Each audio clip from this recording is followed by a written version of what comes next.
When we look at words in the dictionary, put anything reasonable that you just thought about dictionaries out of your mind, because he's not going to go there. We think that all words are the same type. You better justify that. I thought they were like nouns and verbs and stuff. But words are more like tools in a toolbox, and different kinds of words are in different ways. And there are performatives, for example. There are, you can say something declaratives. There's different kinds of a promise is different from an assertion. Okay. No, I didn't think that all words were the same. I'll bet Professoranton did. He thought in a Platonic perfect way, words must come from one single Platonic perfect form up in heaven. Word. And then we've just got a mess of them and we've got to deal with them down here in reality. Shit, this reality. But up there they just got a word.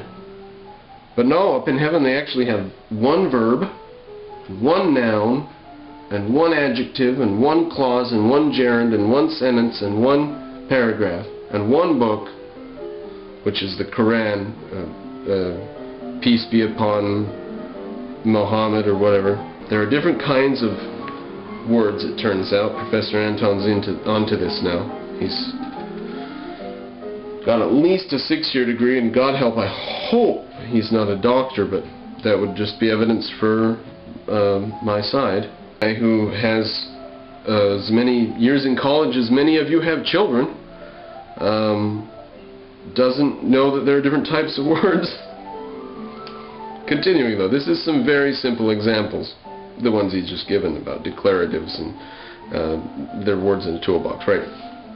I think the larger issue, or the question of what is it people are trying to achieve, what is it that they will try to get at in shooting these YouTube videos and responding to YouTube videos, I think it's all of those things and it's much more.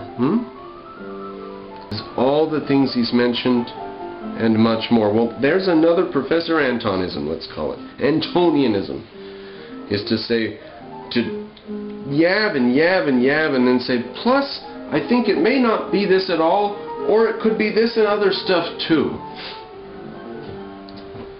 Brilliant, that. You can see he's written a book. Just you get his book and review it. Just you do it. Didn't mean to rhyme. Alright, so it's all those things and much more.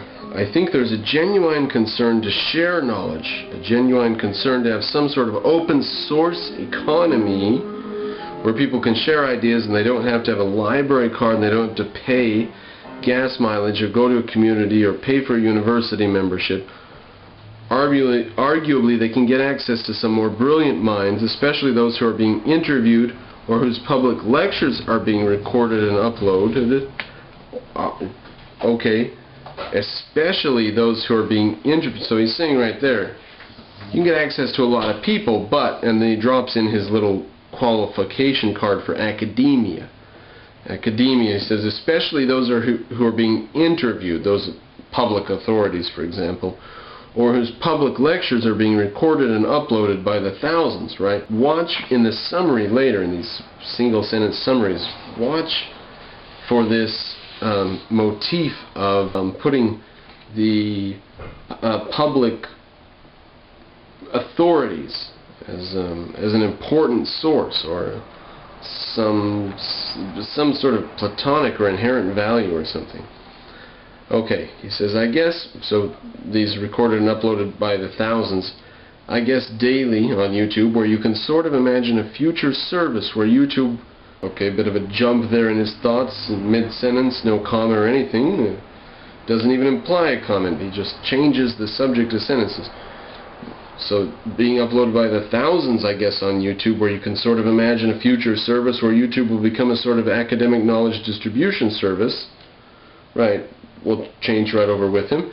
A private academic knowledge distribution service where perhaps private individuals pay for access to their videos and give incremental pay scales for what kind of access they will get.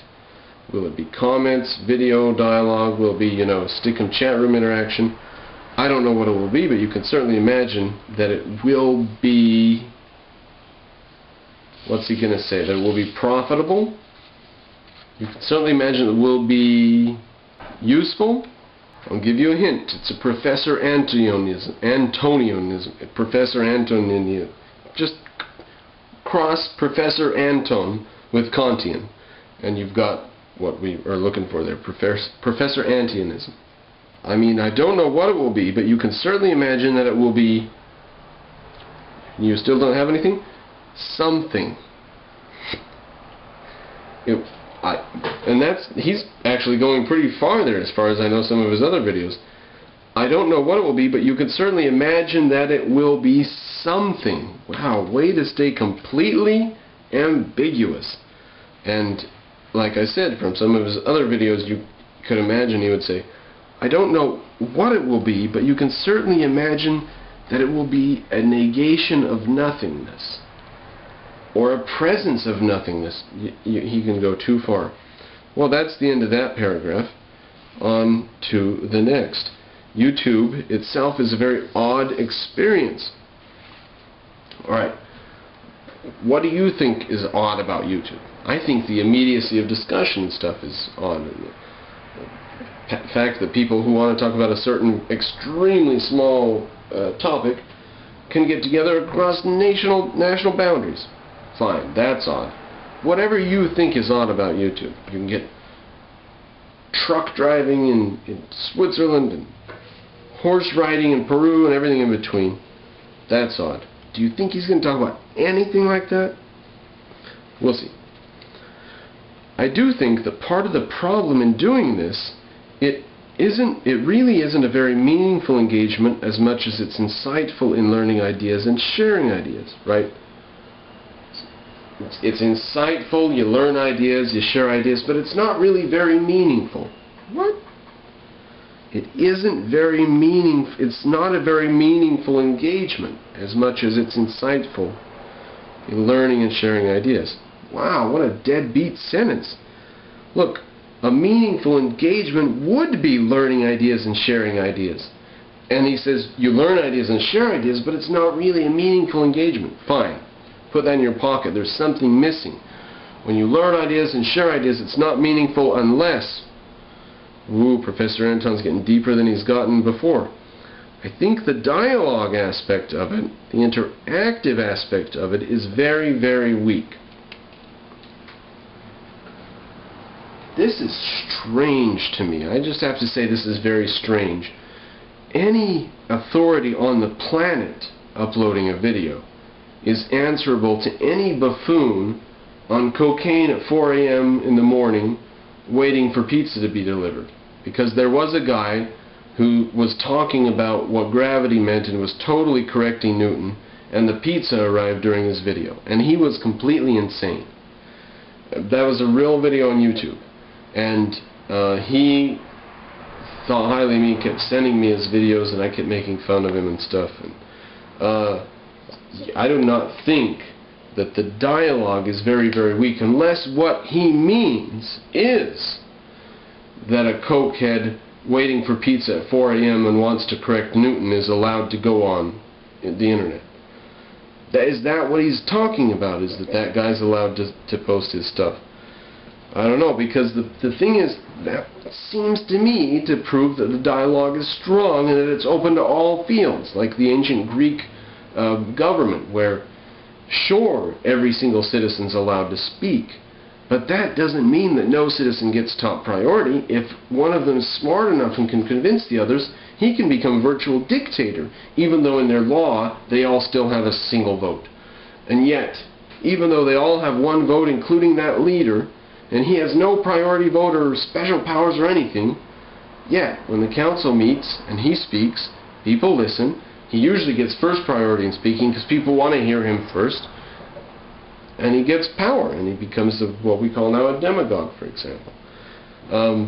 So Professoranton seems to want to be above being criticized by these people. Otherwise, I can't see what he means by dialogue is weak. What he means is there are people who he doesn't agree with who ideally would be excluded